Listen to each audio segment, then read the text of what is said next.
अस्सलाम वालेकुम स्टूडेंट्स। हमारा आज का टॉपिक है specification of chemical and reagent. Analytical chemistry में हम इसको स्टडी कर रहे हैं। अब specification of chemical and reagent, basically specification के बारे में हमने यहाँ पर जो है स्टडी करना है। अब स्पेसिफिकेशन को स्टडी करने से पहले हम यहाँ पर देख लेते हैं कि केमिकल क्या होता है एंड रिएजेंट क्या होता है। तो केमिकल को हम किस तरह से डिफाइन करेंगे। बेसिकली केमिकल क्या होता है, कंसिस्ट ऑफ मैटर, ठीक है ना, मैटर से मिल के बना होता है। अब इसको डेफिनेशन बेसिकली हम इस तरह से लिखेंगे कि डिस्टिंक्ट कंपाउंड और सब्सटेंस जिसको हम आर्टिफिशियली भी प्रिपेयर कर सकते हैं हमारे पास, ठीक है ना, और उसकी हम प्योरीफिकेशन भी कर सकते हैं। आर्टिफिशियली प्रिपेयर करेंगे इसको हम लैब में, डिफरेंट जो है कंपोजिशन के हम यहाँ पर जो है केमिकल्स को प्रिपेयर कर सकते हैं। कॉमन चीज़ है केमिकल्स का, आपको पता है, ठीक है। इसी तरह से यहाँ पर जो है नेक्स्ट हम बात करेंगे रिएजेंट के बारे में। अब रिएजेंट बेसिकली वो सब्सटेंस है जिसको हम केमिकल एनालिसिस के लिए यूज़ करते हैं। किसी भी केमिकल रिएक्शन के अंदर हम कोई स्पेसिफिक रिएजेंट डाल के हम देखते हैं कि वो रिएक्शन किस तरह से प्रोसीड करता है, ठीक है। अब एक केमिकल रिएक्शन हो रहा है, उसके अंदर हमने रिएक्टेंट्स को डाल दिया है, अब उसके साथ हमने एक स्पेसिफिक रिएजेंट उसके अंदर ऐड कर दिया है। हम देखेंगे कि उस रिएजेंट के डालने से वो रिएक्शन स्पीड अप होता है या नहीं होता, ठीक है ना, उस रिएक्शन के अंदर उस रिएजेंट का क्या रोल होता है। तो हम इस तरह से जो है रिएजेंट को यूज़ करते हैं। सब्सटेंस और mixture use in chemical analysis, chemical analysis के लिए हम रिएजेंट को यूज़ करते हैं, ठीक है ना। अब यही वही बात है, additive system to cause the chemical reaction system. अब हमारे पास कोई भी केमिकल रिएक्शन हो रहा है, उसको मैं सिस्टम कह रही हूँ। तो किसी भी केमिकल रिएक्शन के अंदर मैंने रिएजेंट को ऐड करके उसको जो है उस रिएक्शन की जो है ओवरऑल जो उसका रेट है उसको हम स्टडी कर सकते हैं, उसकी काइनेटिक्स को स्टडी कर सकते हैं। ओवरऑल हम केमिकल रिएक्शन को स्टडी कर सकते हैं थ्रू रिएजेंट। अब ओवरऑल यहाँ पर ये बात है कि अगर हम सॉल्ट एनालिसिस की बात अगर करें, सॉल्ट एनालिसिस, पीरियोडिक टेबल में हर ग्रुप का स्पेसिफिक रिएजेंट होता है। मीन्स कि हमने हर ग्रुप, कोई भी हम किसी भी ग्रुप का, सेकंड का, थर्ड का, फोर्थ का, फिफ्थ का, हम कोई स्पेसिफिक जो है सॉल्ट ले लेंगे और उसका बेसिकली हर ग्रुप का जो है स्पेसिफिक रिएजेंट हमारे पास मौजूद होता है जिसके थ्रू हम जो है एनालिसिस करवा सकते हैं। सो बेसिकली रिएजेंट को हम केमिकल एनालिसिस के लिए यूज़ करते हैं। डिफरेंट कंपाउंड्स की केमिकल एनालिसिस के लिए यूज़ करेंगे, डिफरेंट सॉल्ट्स की केमिकल एनालिसिस के लिए यूज़ करेंगे, डिफरेंट केमिकल्स की केमिकल एनालिसिस के लिए हम रिएजेंट को यूज़ कर सकते हैं। अब रिएजेंट को हम किस तरह से चूज़ करेंगे ये डिपेंड करता है ओवरऑल जिस रिएक्शन या जिस केमिकल के अंदर हम उस रिएजेंट को यूज़ करेंगे उसके ऊपर ये डिपेंड करेगा, ठीक है। नेक्स्ट हम बात करेंगे यहाँ पर स्पेसिफिकेशन के बारे में। स्पेसिफिकेशन का मतलब है कि हमने स्पेसिफिकेशन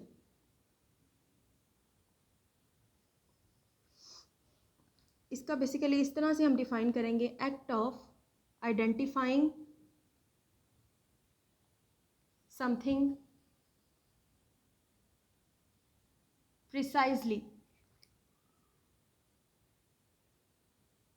ठीक है ना। हमने किसी चीज़ को प्रिसाइजली जो है आइडेंटिफाई करना है। अब यहाँ पर जो है specification of chemical and reagent में हम स्पेसिफिकेशन को किस तरह से लेंगे। सो बेसिकली हमने यहाँ पर जो है आइडेंटिफाई करना है केमिकल्स एंड रिएजेंट्स को। अब वो किस तरह से बेसिकली हम आइडेंटिफाई करेंगे, यहाँ पर बेसिकली ये डिपेंड करती है purity of chemical, purity of chemical, ठीक है।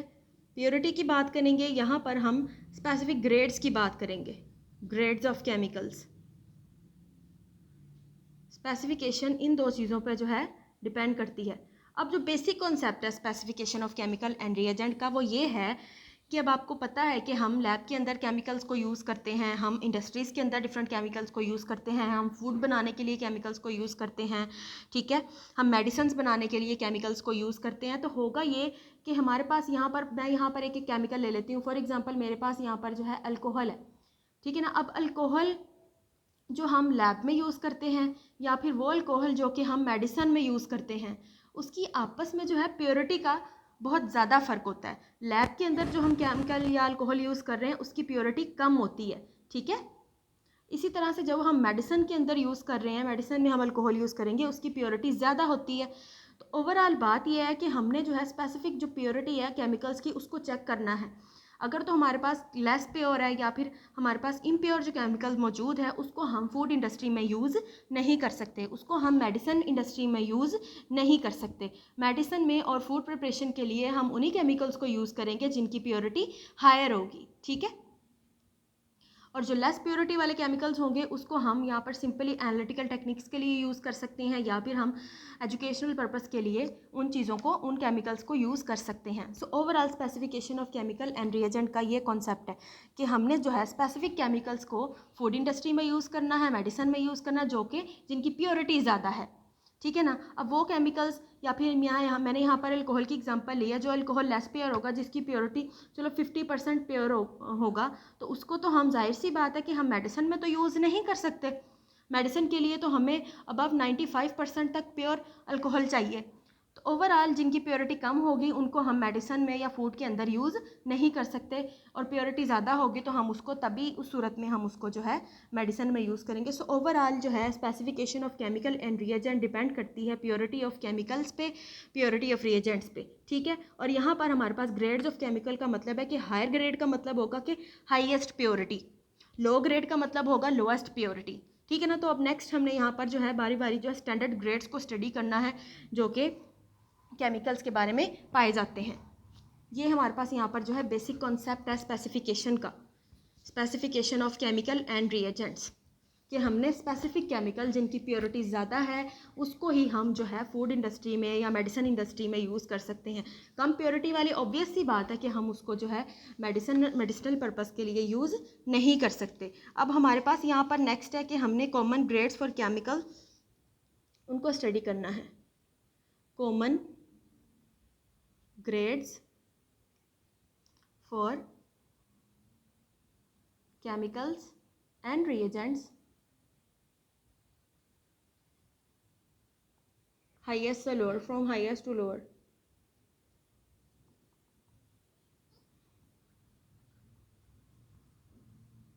ठीक है, अब सबसे पहले हमारे पास आ जाता है ACS ग्रेड।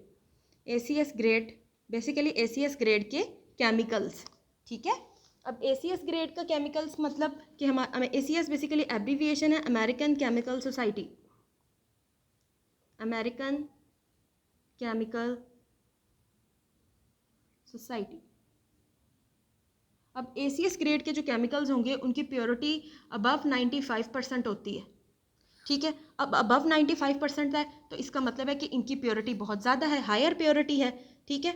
तो हायर प्योरिटी है तो इसका मतलब है कि हम ACS ग्रेड के जो केमिकल्स हैं उसको हम सिंपली फूड इंडस्ट्री में भी यूज़ कर सकते हैं, फूड इंडस्ट्री में यूज़ करेंगे हम उसको, जो है मेडिसिन के लिए भी हम यूज़ कर सकते हैं। क्यों यूज़ करेंगे? क्योंकि उसकी प्योरिटी ज़्यादा है, ठीक है ना। सो ACS ग्रेड के जो केमिकल्स होंगे उनकी प्योरिटी ज़्यादा होगी और उसको हम फूड इंडस्ट्री में यूज़ करेंगे, मेडिसिन में यूज़ करेंगे। ओवरऑल अब चूँकि ACS ग्रेड है इसलिए ये हमारे पास यहाँ पर एक्सपेंसिव होते हैं, ठीक है। ACS ग्रेड के जो केमिकल्स है प्योरिटी ज़्यादा होती है, ठीक है, इसलिए यहाँ पर ये एक्सपेंसिव मिलते हैं, ठीक है। नेक्स्ट हमारे पास जो है, अब हमने बारी बारी डिफरेंट ग्रेड्स को स्टडी करना है कि किन किन ग्रेड्स के केमिकल्स हमें जो है यहाँ पर मिलते हैं। सबसे पहला है हमारे पास ACS ग्रेड है। नेक्स्ट हमारे पास यहाँ पर जो है रिएजेंट ग्रेड है, रिएजेंट ग्रेड। ये भी हमारे पास जो है सेकेंड ग्रेड है, ये ऑलमोस्ट इक्वल होता है, almost equal to ACS grade. Means के अब ACS ग्रेड के इक्वल है तो इसका मतलब है कि इसकी प्योरिटी भी ज़्यादा होगी, अबव 95% तक प्योर केमिकल्स हमें मिलेंगे रिएजेंट ग्रेड में। सो यहाँ पर भी हम इसको जो है फूड पर्पस के लिए भी यूज़ कर सकते हैं, ठीक है। हम इसको मेडिसिन के लिए भी यूज़ कर सकते हैं और हम इसको जो है लैब पर्पस के लिए भी यूज़ कर सकते हैं। ओवरऑल हम सारे ही केमिकल्स को लैब पर्पस के लिए यूज़ कर सकते हैं, लेकिन जो बहुत ज़्यादा हायर होते हैं उनको हम फूड के लिए यूज़ करेंगे, मेडिसिन के लिए यूज़ करेंगे। हर केमिकल को हम फूड के लिए और मेडिकल के लिए यूज़ नहीं कर सकते, सिर्फ उन्हीं केमिकल्स को यूज़ कर सकते हैं जिनकी प्योरिटी ज़्यादा हो। नेक्स्ट हमने बात करनी है अनदर ग्रेड के बारे में, वो है हमारे पास USP ग्रेड।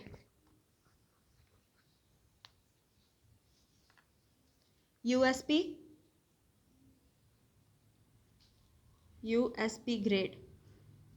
Grade chemicals. अब USP यूनाइटेड स्टेट फार्माकोपिया इसको बोलते हैं, United state pharmacopoeia.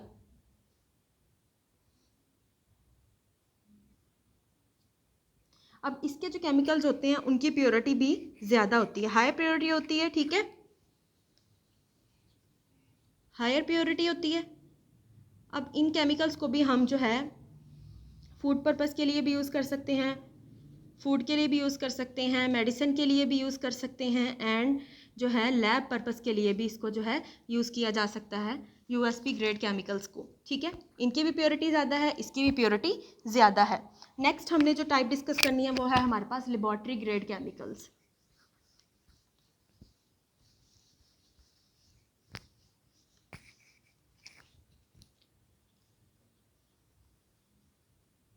Laboratory grade, अब लेबोरेटरी ग्रेड जो केमिकल्स होते हैं इनकी प्योरिटी कम होती है, ठीक है, not pure enough to use for food and medicine, ठीक है। अब ये जो लेबोरेटरी ग्रेड केमिकल्स होते हैं इनको हम फूड एनालिसिस के फूड की प्रिपरेशन के लिए या फिर हम मेडिसिन की प्रिपरेशन के लिए यूज़ नहीं कर सकते। इसको हम सिंपल एनालिटिकल पर्पस के लिए यूज़ करेंगे, एनालिटिकल पर्पस के लिए, ठीक है। लैब के अंदर हम इसको यूज़ कर सकते हैं, केमिकल एनालिसिस में हम यूज़ कर सकते हैं ओवरऑल, ठीक है। लैब के अंदर जो है लैब के सारे जो काम है उसके अंदर हम जो है इसको यूज़ कर सकते हैं, लेकिन इनकी प्योरिटी ज़्यादा नहीं होती, जिसकी वजह से हम इसको फूड प्रिपरेशन के लिए और मेडिसिन में हम यूज़ नहीं कर सकते, ठीक है। ये हमारे पास है lab grade chemicals. Simple educational purpose के लिए जो है इन केमिकल्स को एजुकेशनल पर्पस के लिए यूज़ किया जाता है। लैब के अंदर हम इन केमिकल्स को यूज़ करके अच्छे रिजल्ट ऑब्टेन कर सकते हैं। ये नहीं होगा कि इनकी प्योरिटी कम है तो हमारे पास जो है हम अपने प्रैक्टिकल्स ठीक तरीके से नहीं कर सकते या वो ख़राब होंगे। इसका मतलब ये है कि सिर्फ इनकी प्योरिटी फूड बनाने के लिए और मेडिसिन बनाने के लिए काफ़ी नहीं होती, लेकिन लैब पर्पस के लिए हम अच्छे रिजल्ट ऑब्टेन कर सकते हैं लैब ग्रेड केमिकल्स को यूज़ करके, ठीक है। उसके बाद है हमारे पास प्योरीफाइड ग्रेड। नेक्स्ट है प्योरीफाइड ग्रेड। अब प्योरीफाइड ग्रेड ये भी हमारे पास नॉट प्योर होता है, इसकी प्योरिटी भी कोई ज़्यादा नहीं होती, ठीक है, ना ही इसका कोई no official standard.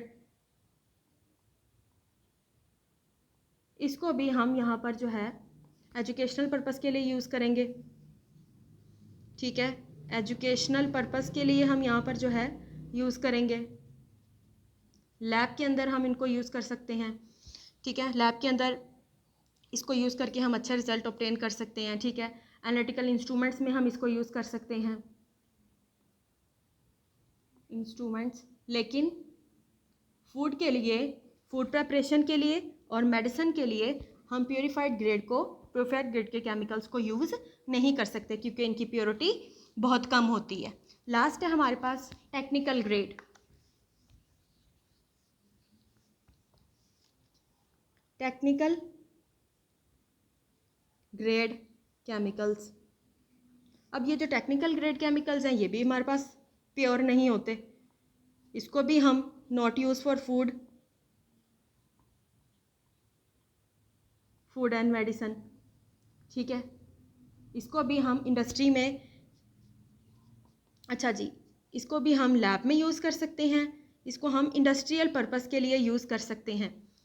Technical grade के जो केमिकल्स हैं उसको हम इंडस्ट्रियल पर्पस में यूज़ करते हैं, मीन्स के इंडस्ट्रीज़ में अब आपको पता है बहुत सारे केमिकल्स को यूज़ किया जाता है, एसिड्स को यूज़ किया जाता है डिफरेंट चीज़ों को बनाने के लिए।